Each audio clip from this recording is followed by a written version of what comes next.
The storm had been building since noon, the kind that swallowed the horizon and erased direction. Snow came down sideways, sharp as grit, coating the plains in a blinding white that made even familiar land feel huge. Clay Walker pulled his coat tighter as he latched the barn doors, his breath turning to smoke the moment it left him.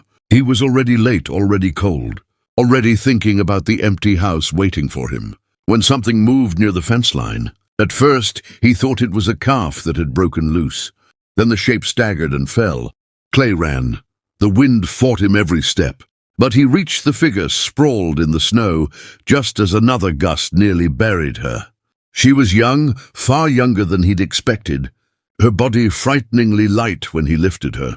Her skin burned with cold through the thin cloth clinging to her frame. Dark hair, stiff with ice, framed a face drawn tight with hunger and exhaustion. Apache, he knew it without knowing how.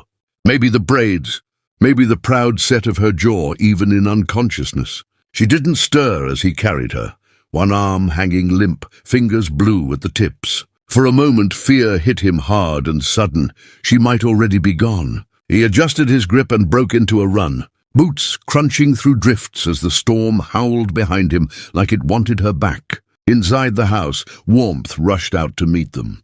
Clay laid her near the hearth, stripped off his gloves, and worked fast.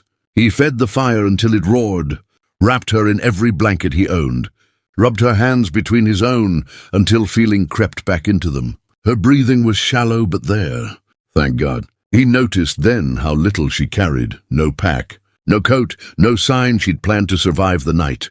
Just a thin dress torn at the hem and feet raw from the cold.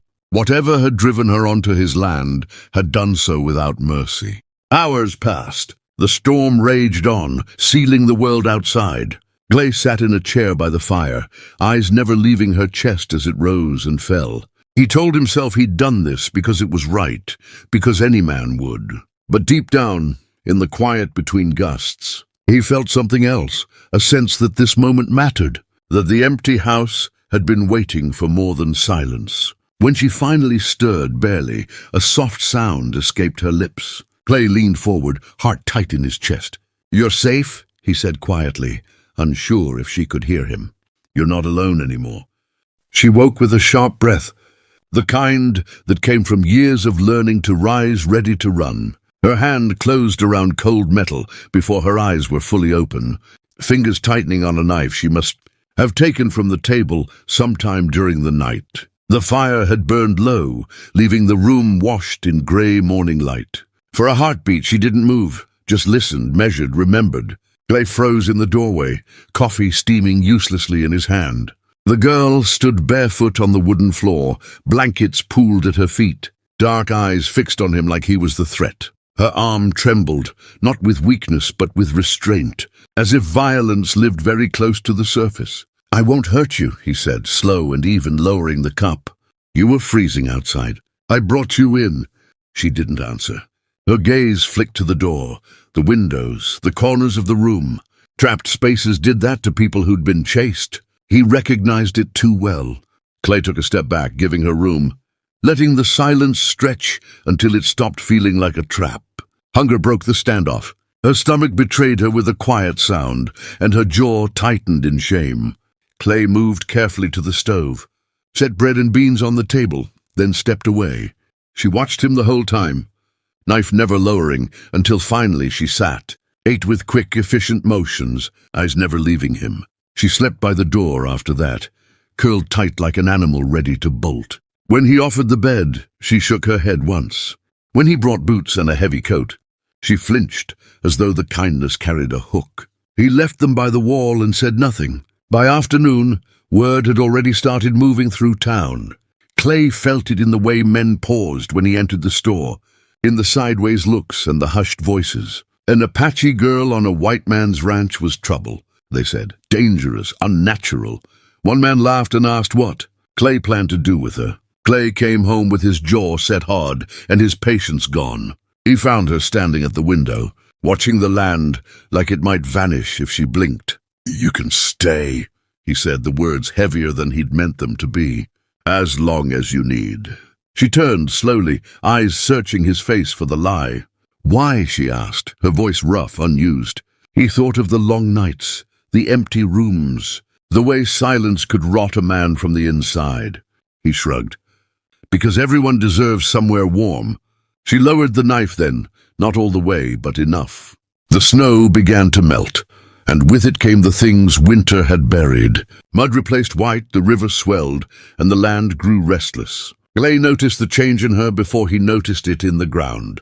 She startled more easily, lingered closer to the house, scanned the horizon whenever hoofbeats echoed too long in the distance. The riders appeared just after noon. 3 men came slow across the open land, dust rising behind their horses. They didn't wave, didn't ask permission. Clay stepped out onto the porch as they reined in, one hand resting near the shotgun propped by the door. Behind the barn, he felt more than saw her slip into the shadows. They said her kind of girl caused problems. Said she'd stolen, run, lied. One of them smiled when he talked, like this was already settled business. They had a paper, folded and dirty, and a price spoken aloud like it was nothing more than livestock. Clay told them they were trespassing. Told them to leave. Their eyes slid past him, toward the buildings, the land, the places a person might hide. One asked what a widowed rancher wanted with an Apache girl anyway. Clay felt heat rise in his chest, sharp and sudden. He didn't answer. He just lifted the shotgun enough to make the choice clear. They left, but not far, not convinced. That night, the wind carried every sound too clearly. She sat by the fire, knees drawn in, hands clenched in her lap. When she finally spoke, the words came out flat, like stones dropped in water. She told him about the crossing, the sickness, the gunshots that had taken her family one by one. How surviving had turned into a crime. How men like those riders had passed her from camp to camp until she ran. I have nothing left, she said quietly. You should let me go. Clay listened without interrupting. When she finished, he stoked the fire and sat across from her, close enough that she didn't feel alone, far enough that she didn't feel cornered. He told her about his wife, the fever that had taken her in one brutal week, the way the ranch had gone silent afterward, how work filled the days, but never the nights. This place was already broken, he said. You didn't bring trouble with you. Outside, a horse snorted in the dark. She stiffened. Clay stood and checked the windows, the doors, the locks. When he came back, she was still there, eyes shining but dry. They'll come back, she said. I know, he answered. For the first time since he'd found her in the snow, she didn't look like she was ready to run. Dawn came pale and quiet, the kind that pretended nothing bad had ever happened. Clay had been awake long before the light, sitting at the table with his shotgun across his knees, listening to the land breathe. When the horses finally came, he heard them before he saw them, hooves steady, confident, the sound of men who believed the world owed them something. She stood beside him when he opened the door. Not behind, not hiding. Her shoulders were straight, her chin lifted, fear present but no longer in control. Clay didn't tell her to go back inside. He understood then that asking would be another kind of harm. The riders stopped just beyond the fence line. Same 3 men, same smiles that didn't reach their eyes. One of them spoke first, said they'd come to collect what was theirs. Said this didn't have to end ugly. Clay stepped forward, boots firm in the dirt. She's not property, he said. And she's not leaving. The air stretched tight between them. One man's hand drifted toward his holster. Clay didn't raise the shotgun, didn't need to. His stance said enough. The girl's fingers brushed his sleeve, steadying, not pleading. It was the smallest touch, but it anchored him. The moment passed. A choice was made. The men cursed, spat into the dust, and turned their horses away, with promises that meant nothing and everything. Clay watched until they disappeared into the distance, until the land felt like it belonged to itself again. Silence returned, heavy but clean. She let out a breath she'd been holding for years. Her knees buckled just slightly, and Clay caught her elbow. This time she didn't pull away. They stood like that for a moment, side by side, the sun warming their faces as if it had been waiting for permission. Life didn't change all at once. It never did. But it began to move forward. She learned the horses, their moods, their stubbornness. She laughed the first time one tried to outsmart her. Clay learned her stories in pieces, about the land she'd loved, the songs she remembered, The strength it took to keep walking when everything familiar was gone. One evening, they sat on the porch watching the sky turn gold and red. She spoke softly, almost to herself. "I still have nothing." Clay shook his head, a small smile touching his mouth.